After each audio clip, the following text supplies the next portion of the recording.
अस्सलाम वालेकुम, आप देख रहे हैं PA न्यूज HD और मैं हूं आपके होस्ट सादिया बतूल। शामिल करते हैं आज की अहम खबरें। लाहौर एयरपोर्ट पे 4 परवाजें ताखीर का शिकार, मुसाफिर परेशान। मुसाफिरों को परवाजों में ताखीर के बारे में पेशगी आगाह कर दिया गया था। अल्लामा इकबाल इंटरनेशनल एयरपोर्ट लाहौर पे फ्लाइट ऑपरेशंस में ताखीर के बाइस मुसाफिरों को शदीद मुश्किलात का सामना है।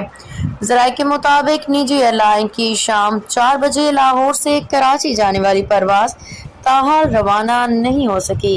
इसी तरह पाकिस्तान इंटरनेशनल एयरलाइंस PIA की शाम 4 बजे लाहौर से जद्दा जाने वाली परवाज़ भी ताखीर का शिकार है।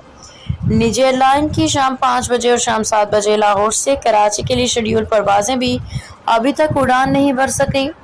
लाहौर एयरपोर्ट के मैनेजर इरफान खान ने बताया कि फ़्लाइट ऑपरेशंस मामूल के मुताबिक जारी हैं, तमाम PIA और निजी 2 एयरलाइंस की परवाजें ताख़ीर का शिकार हैं। उन्होंने वाज़ेह किया कि एयरलाइंस की जानिब से तैयारियों के ताख़ीर से आने की वजह से 3 परवाजें शेड्यूल से देर से रवाना होंगी। एयरलाइंस ने मुसाफिरों को परवाज़ों में ताख़ीर के बारे में पेशगी आगाह कर दिया था। न्यूज स्टूडियो से अब तक के लिए इतना ही। मजीद खबरों और अपडेट्स के लिए देखते रहिए PA न्यूज HD।